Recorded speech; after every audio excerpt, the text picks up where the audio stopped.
think one thing that's particularly unique about the way Joseph and I teach our different classes is that we teach it communicatively.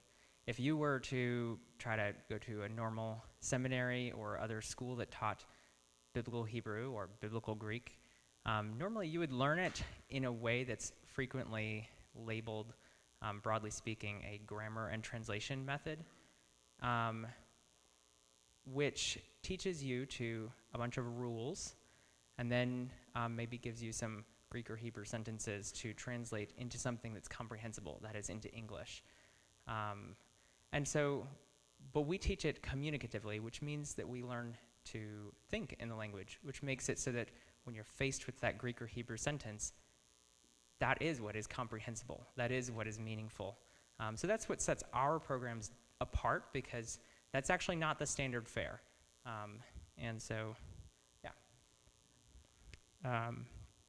So there's, different reasons for learning a biblical language in the first place. For me, it's because that's the languages of the Bible. So it's kind of straightforward. The Old Testament was written in Hebrew and a little bit of Aramaic, and then the New Testament was written in Greek. And I appreciate taking that one step closer to the original words that Moses or David or Paul were writing. If you think about it, our theology hangs on, if you're a Christian, our theology hangs on the very words of Scripture. And so to be able to actually interact with those very words is important for at least some people in the church. And I think it's also really enjoyable and fun. So that's at least one reason for learning a biblical language. It takes away the telephone game aspect of your scripture reading.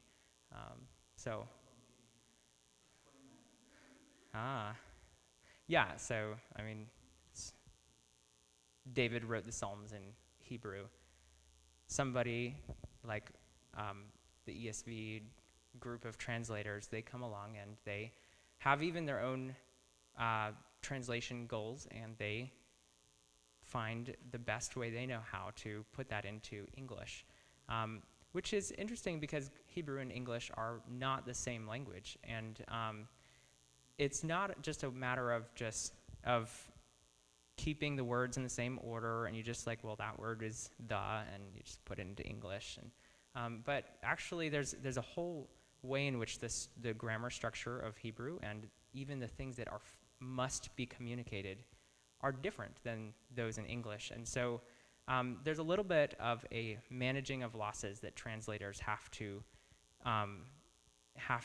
work through, and they usually filter that through their goals, what goals they have when they're translating. If the highest goal is accuracy, then they've got some things to work with, but that might sometimes come into conflict with naturalness or clarity or other things. So the telephone game is where there's a lot of decisions that have to come into play when you're taking the Hebrew or the Greek and putting it into English. But if you only know English, then it's good, but you have that, you're one step removed, so. I need to use your mic because I don't think my mic is actually. Okay. So, yes. Okay, I actually want to, thank you. Assuming this one's working now on the live stream. Okay, I want to hear from some of you why biblical languages. What do you think of? What are the reasons for learning a biblical language?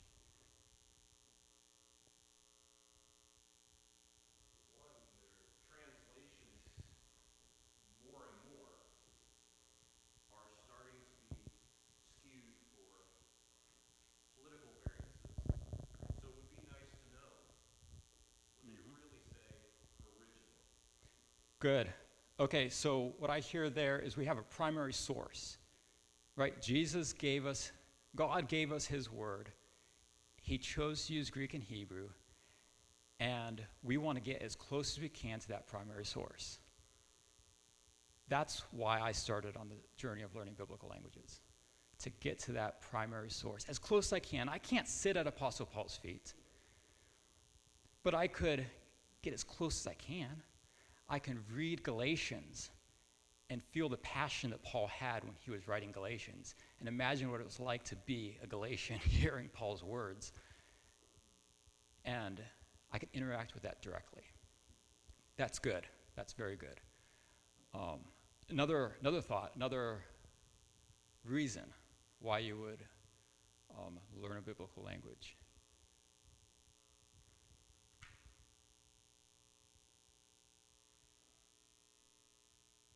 Another one I thought of was, okay, you're interacting, and it's very similar to that, along those lines too. You're interacting with texts and books that other people have written, and they're making statements about Scripture, making statements about the language. And even being able to interact with that and recognize, being able to, I don't want to say, how should I say it? You have direct access to the arguments that they're making based on a textual level. And that's valuable. As Bible translators, if people are, I think there's people around here that are interested in Bible translation, Andrew Hodge, and the resources that are out there for Bible translation, books, software programs that allow you to access the biblical languages. You have so much more fluidity if you can speak the language, not just translating everything into English or being limited by that translation process. So what we do here, what we want to do is give some demonstrations on Greek and then Hebrew and show you that with no English translation, we're just going to immerse you in the world of biblical Greek and then biblical Hebrew, respectively, and show you what it's like, okay? So in order for me to do this, I need a couple volunteers. Who wants to volunteer? Got Dara? And Anna. Good. I want one of Willis's boys back there.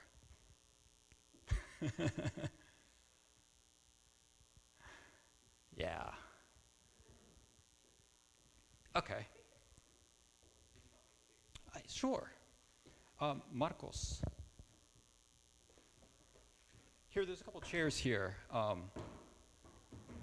Here, you could sit there. And have a seat. Yeah. Kalos. Marke. Anastathi. Kalos. Kathison. Wow. Anastathi. Wow. Kathison. Wow. Anastathi.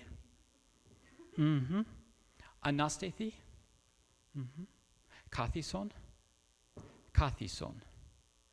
Anastathi. Wow. Kalos. Kathison. Anastathi.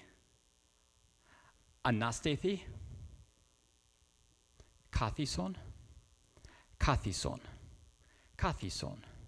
Kalos. Anastathi. Mm-hmm. Anastathi. Peripati.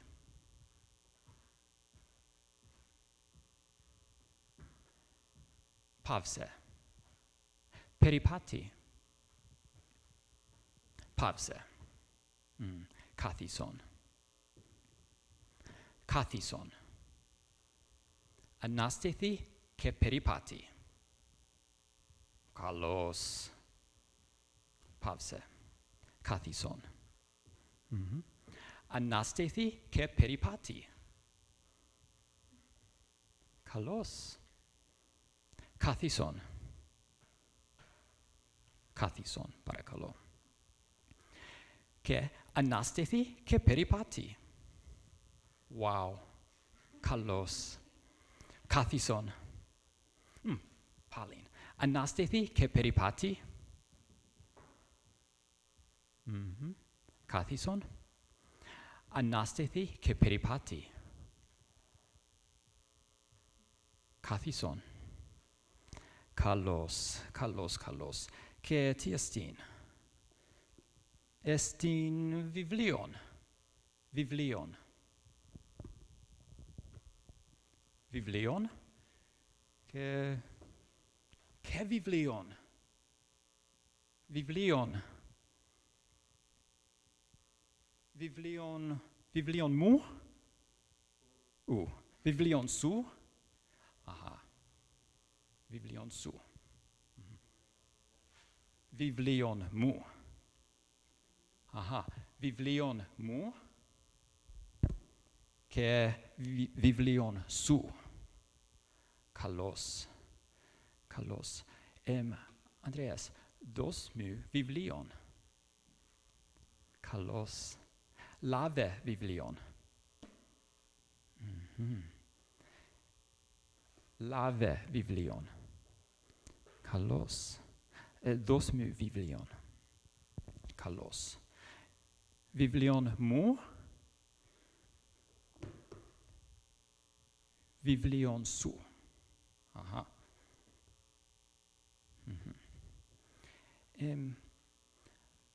Άρον το βιβλίον μου. Άρον το βιβλίον μου. Καλώς. Καλώς. Θες το βιβλίον μου. Καλώς. Κάθισον. Άρον το βιβλίον σου. Καλώς. Θες το βιβλίον?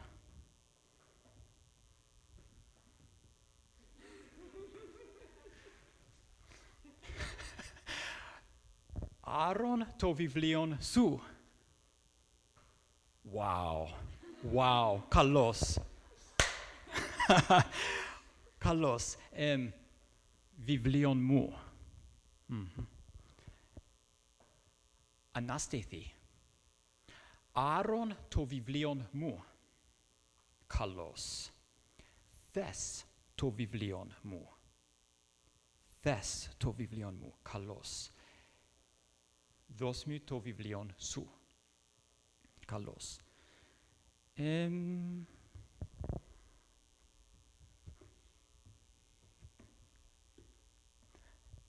Ανάστηθη. Άρον το βιβλίον μου. Καλώς. Καλώς. Δώσ' μου το βιβλίον μου. Καλώς. Περιπάτη. Περιπάτη. Καλώς. Κάθισον. Δάρα. Ανάστηθη και άρον το βιβλίον μου. Καλώς. Δώσ' μου. Περιπάτη. Παύσε. Καλώς. Περιπάτη. Παύσε. Κάθισον.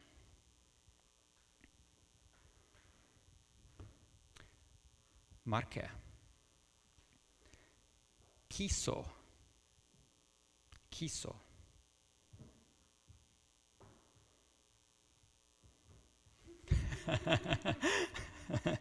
Καλώς, καλώς. Έγειρε. Έγειρε. Κίσω.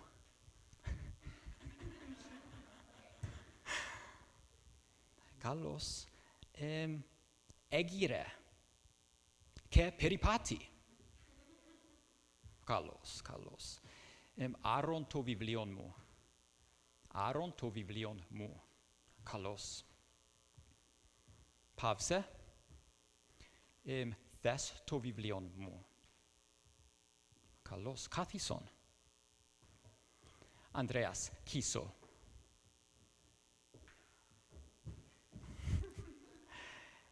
Egire ke aron to viblion mu.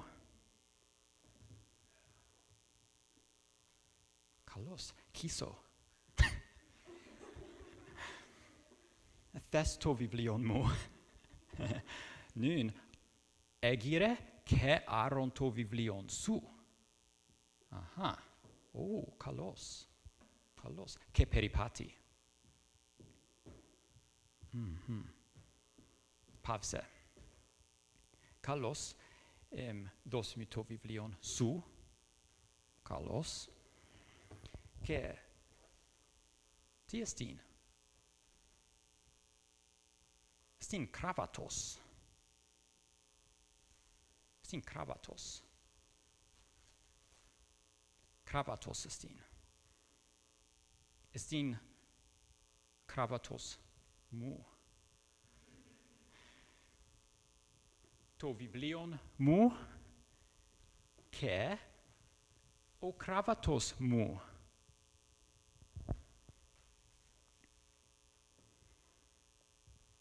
Ipemu. Egire.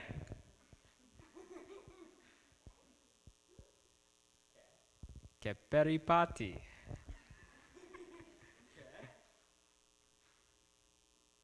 Ke aron ton kravaton su. Ευχριστώσιου. Nun, εγώ δίδομίσιου. Κράβατος σου. Το βιβλίον μου, το βιβλίον σου και κράβατος σου. Καλώς, καλώς. Δώσ' μου. Κίσο.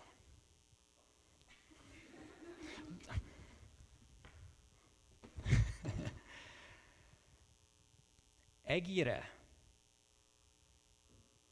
Aron ton kravaton su. Kalos ke peripati. Wow, kalos. Nun, Kathison. Estin kravatos su. Sin su. Kiso.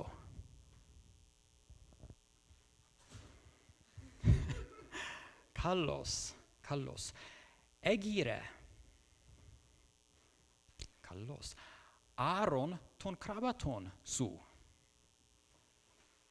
Kalos ke peripati. Peripati.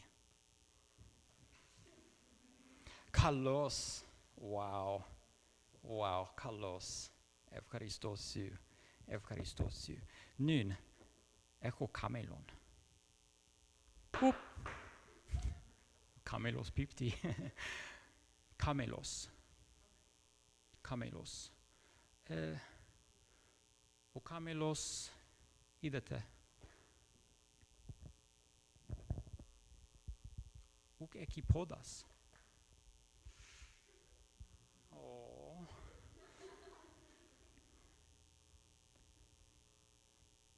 Έγιρε. Peripati. Egire. Peripati. Peripati. Peripati. Oh, peripati.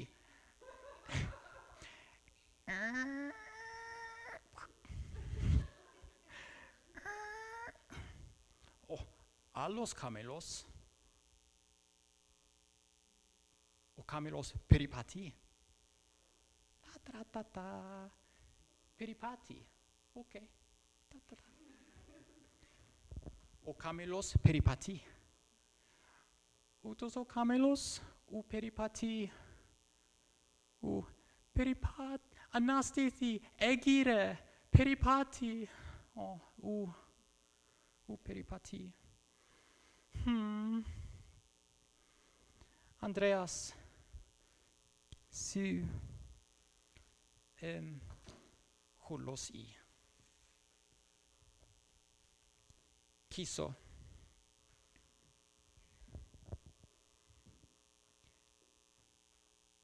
ou peripati. Ou peripati. Ou podes kaku. Here. Egire. Egire.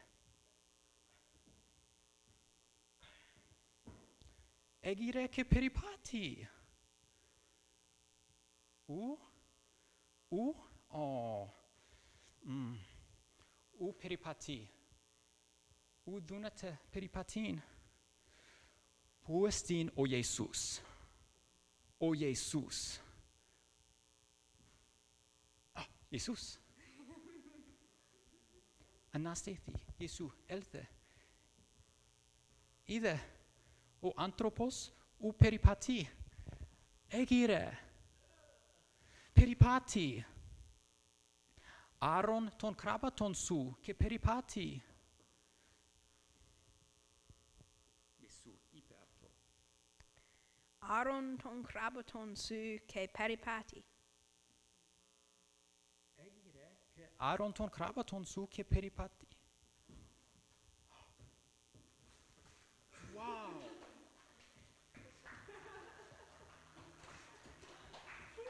Wow.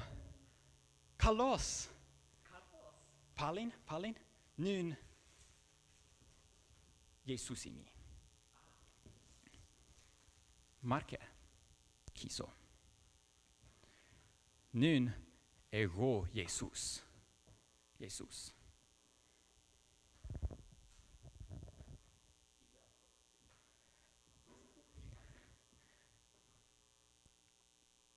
Marke.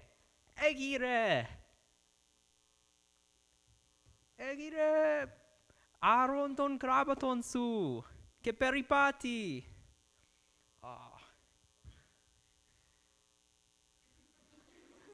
Egire. Jesus.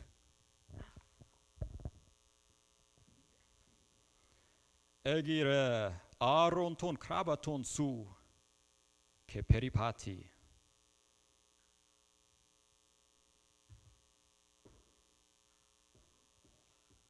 Wow.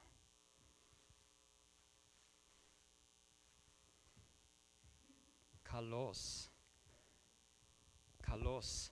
Nun. Katison. Qu'est-ce que tu kiso?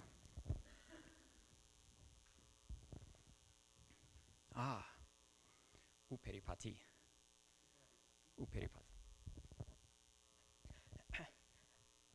Egire. Aaron ton krabaton su. Ke peripati. Aaron ton krabaton su. Egire. Puestin o Jesus.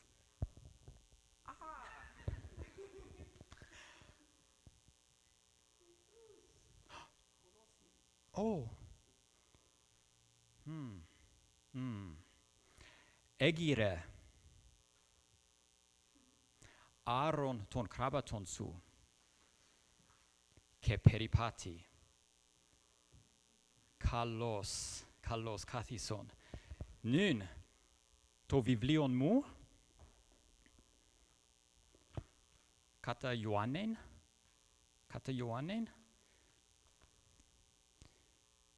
Kefalion pende. Ke ode. Legi avto o Jesus. Egire Aaron ton krabaton su ke peripati. Wow. Kalos. Nun.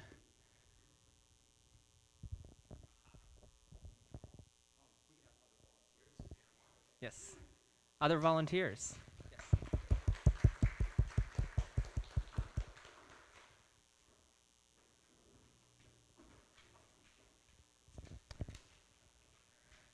All right. Now for the Hebrew version of a different passage. Volunteers? Anybody?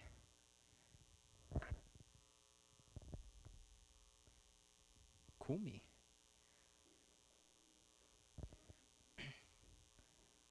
Marke.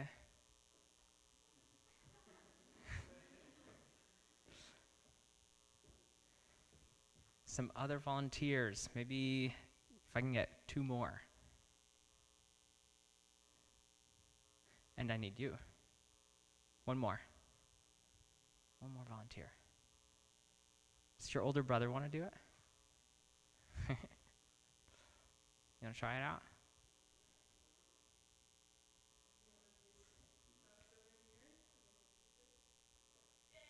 All right. All right. Let's take some seats. Chev. Aha. Okay. Kumu. Kumu.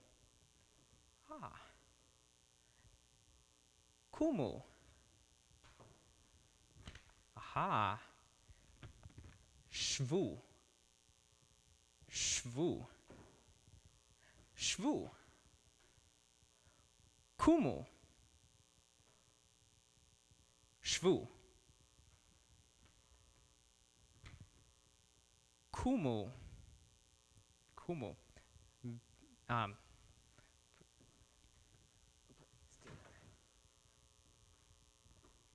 Shvu.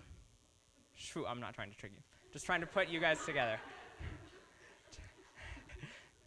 Groups of 2. Kumu.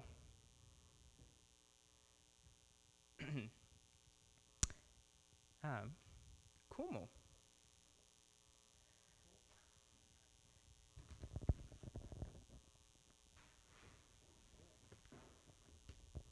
Teva. Lechu la teva. Ah. Kise. Kise. Kise. Kise. Lechu la kise. Shvu. Ah. Marke que charity.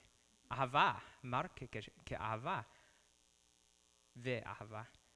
Lechu la teva. Ah, טוב מאוד. טוב מאוד. לכו לכיסא. שבו. טוב, טוב מאוד. Let's move your chair actually next to Mark's there, on the other side of Mark. Yep. שולחן. Aha. מה זה? זה שולחן. שולחן. קומו. לכו לשולחן. אהה. טוב מאוד. לכו לתיבה. קומו. קומו. לכו לשולחן. לכו לשולחן. טוב מאוד. לכו לכיסא. שבו. טוב מאוד. לכו לכיסא.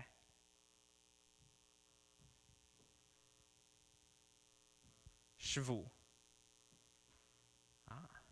טוב מאוד. ויש לנו כיסא ועוד כיסא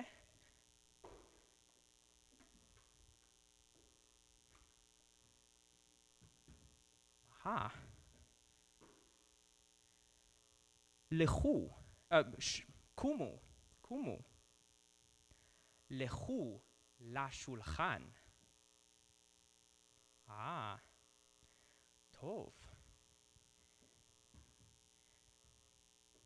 המקום הזה והמקום ההוא. המקום הזה והמקום ההוא. לכו למקום ההוא. לכו למקום ההוא. טוב מאוד. שבו. שבו. קומו. לכו למקום ההוא.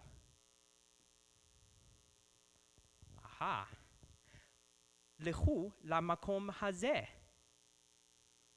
טוב מאוד. לכו לתיבה.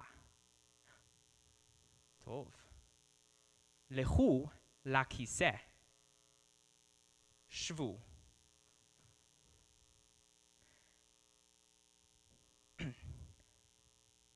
קומו. לכו למקום ההוא. לכו לשולחן. טוב מאוד. קומו. צאו מן המקום ההוא. לכו למקום ההוא.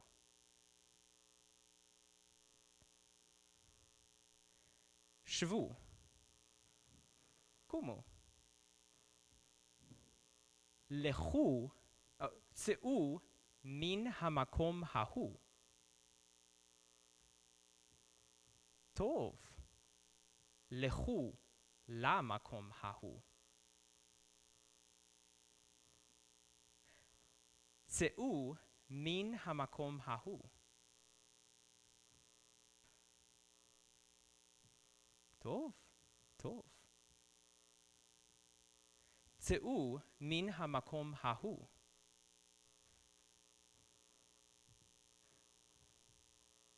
צאו מן המקום הזה. טוב מאוד. שבו. שבו. טוב מאוד. ובספר אני קורא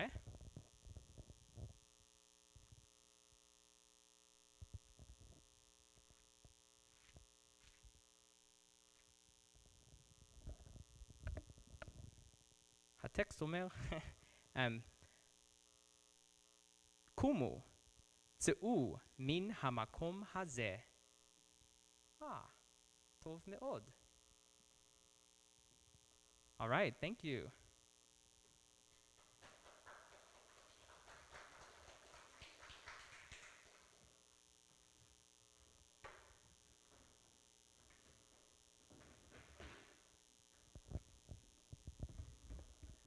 Yeah, you got it.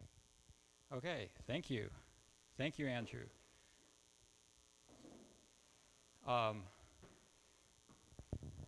Okay. Okay, so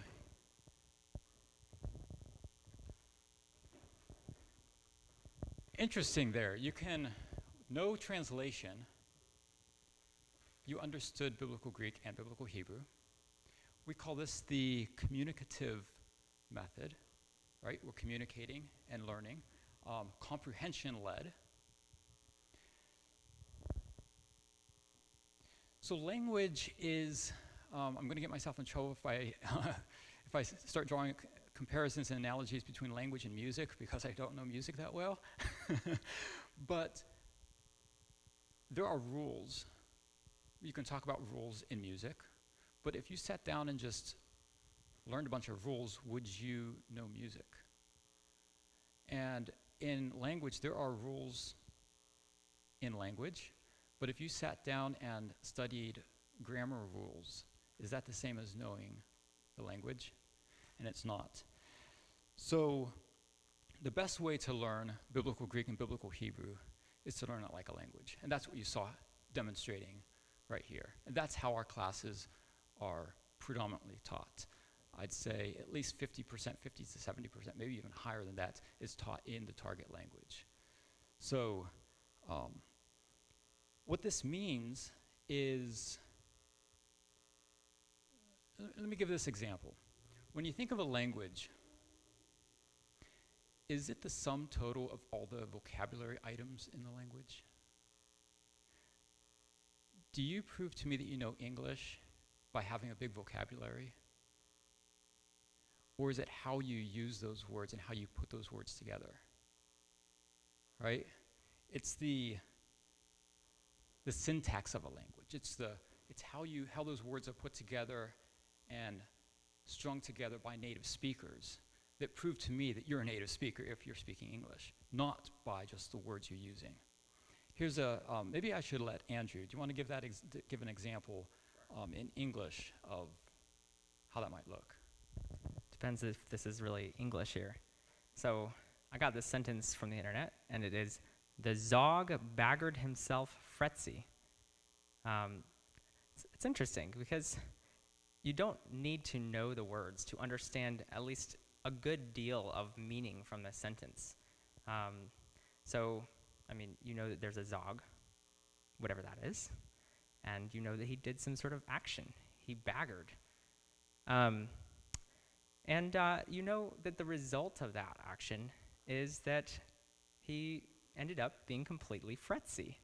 So I think the point of a sentence like that is that, it is not simply the words that carry meaning, but there's actually a lot of the way you put words together that carries a good deal of meaning.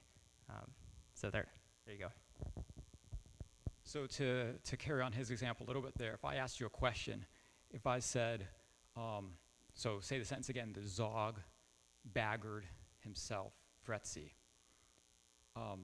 What did the Zog do? He baggered. Okay?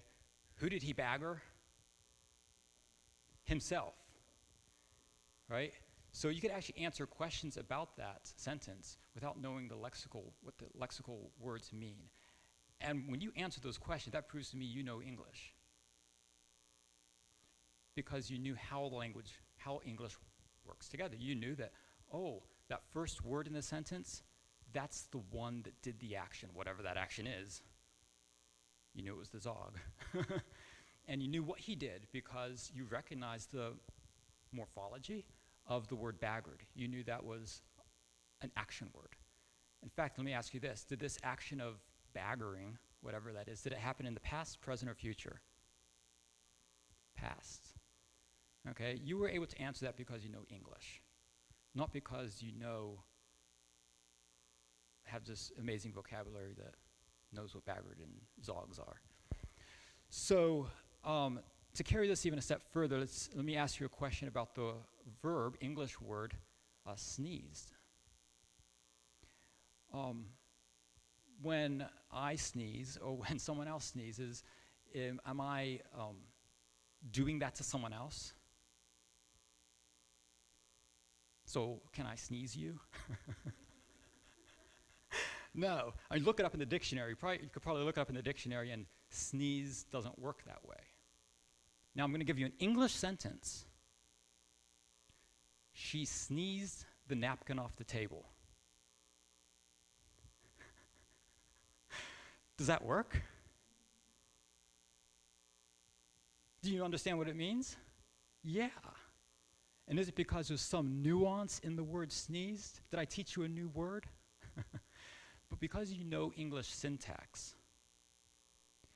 you're able to understand what that, even though it's not really proper, is it? Okay, so when we teach biblical languages, the same goes for that. What we're primarily teaching is rewiring your brains to think in the biblical language. So just like your brains are wired to speak English, and that's why you could answer those questions, because you know English. It was more than just a rote memorization of a bunch of words. You know English because your brains are wired for English. When we teach Greek, when we teach Hebrew, our goal is to rewire your brains to think in the target language, to think in Greek or Hebrew. And that's what knowing a language is, right? So, Andrew, did you have any other comments there? I want to open it up for questions and comments. I want it to be sort of informal here, but I don't want to skip something you want to say.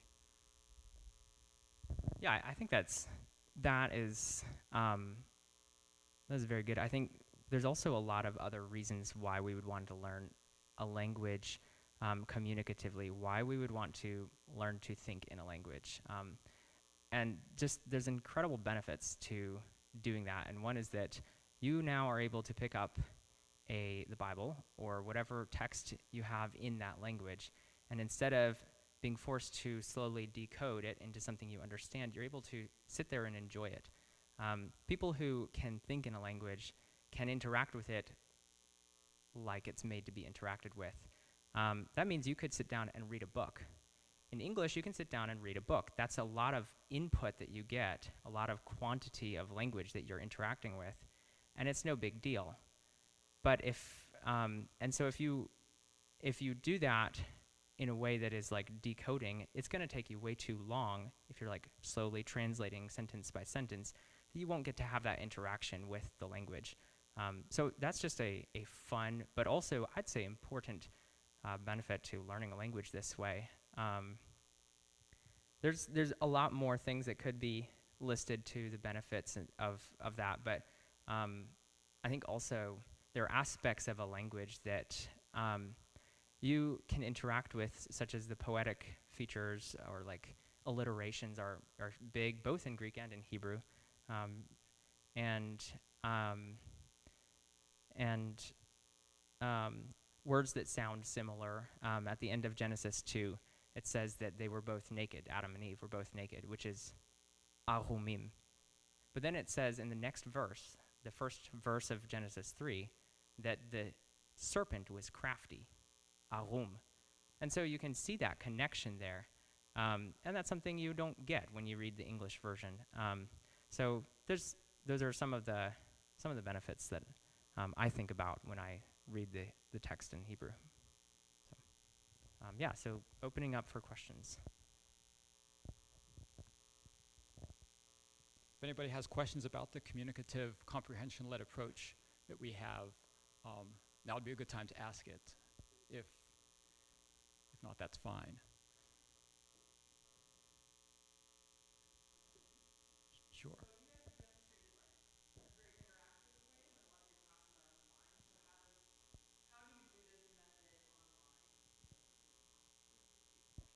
Yeah, so the question is, we just now demonstrated very interactively how these classes work live.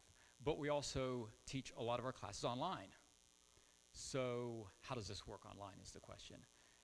We use live video conferencing, specifically Zoom, and so that is also very interactive and comprehension-led learning, question and answer format, kind of things like that. Obviously, a live class is going to be, if you can participate in a live immersion class, that's optimal. But even our online classes are very communicative and comprehension-led. Yeah. Good question. Another thing I'll take the opportunity to mention as far as the benefits of learning a biblical language this way, because, you know, if it's a modern language,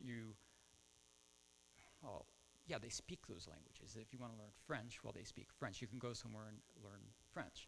With the biblical languages, it becomes a little bit harder to take part in a class that is a communicative, comprehension-led class. So beyond some of the benefits that were just now mentioned here, I just want to add a couple more. Think about in English when you're telling a story. As an English speaker, you are probably unaware even of how you use the language to signal to your hearers what your climax is in the story and when they're supposed to kind of lean forward in their chairs. You know, if I start telling a story like, yeah, so we were out camping the other day and, we were sitting around the campfire and all of a sudden we hear this noise and everything gets quiet. Even if you read that on a printed page, sorry my intonation, I have to, but even if it was just reading it off a printed page, there's signals that the author is signaling to the audience that we're getting to something scary or we're getting to something exciting here. And likewise with the biblical languages, you're reading the text, but the authors chose certain words, chose how they put these together. And when you're reading a passage, let's think of it the other way around. If you're hindered to, at best, speedily translate from Greek or Hebrew into English and looking words up in the lexicon, you're going to miss that flow and trajectory of the author and maybe overlook the signals he's giving. If you understand Greek and Hebrew, if you're reading it like a language, like you would sit down and read a scary novel in English, if you sat down and started reading the Gospels in Greek, you could read huge swaths of text in one sitting with very little effort, right? You're not worrying about having to look up every word and translating it cumbersomely into English.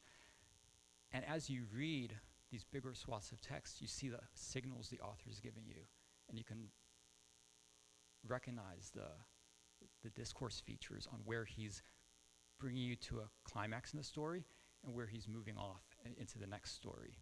An example, I was just reading Romans the other day.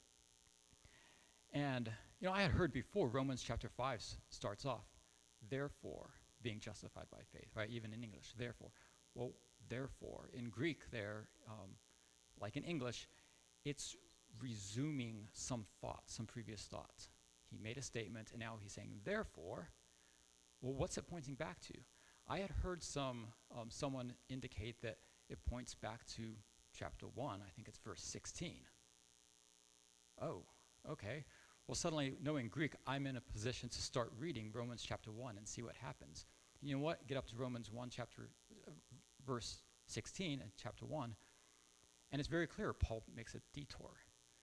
Paul starts on this rabbit trail, and it just keeps going into chapter 2, even into chapter 3. Now, I'm not giving you conclusions here exactly where this break is, but I'm now in a place to read huge swaths of Romans and ask the question, where does Paul get back online after he veered offline in verse 16? So, yeah, the access to the text there in a communicative way. Other questions? Comments? Concerns? One more comment. I think when you're reading larger texts, and this is really fun, I think, both in narrative and in poetry, that just the simple ability to pick up on repeated words, that's something we all, I think, frequently have been told to, notice when a word is repeated.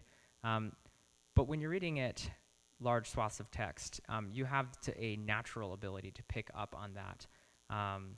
And sometimes it doesn't come through in the English. For example, Genesis 32 talks about Jacob calling a place Machanayim, which actually means in Hebrew, it means two camps.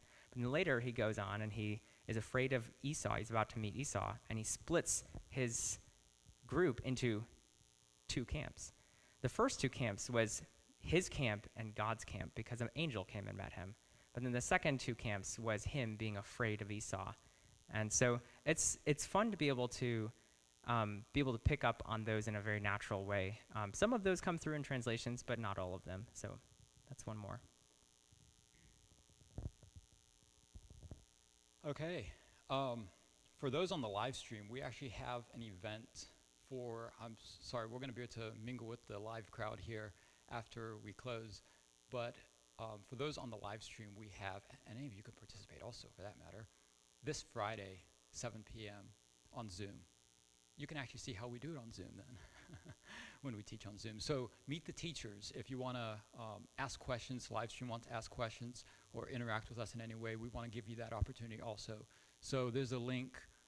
We could post it to the live stream probably.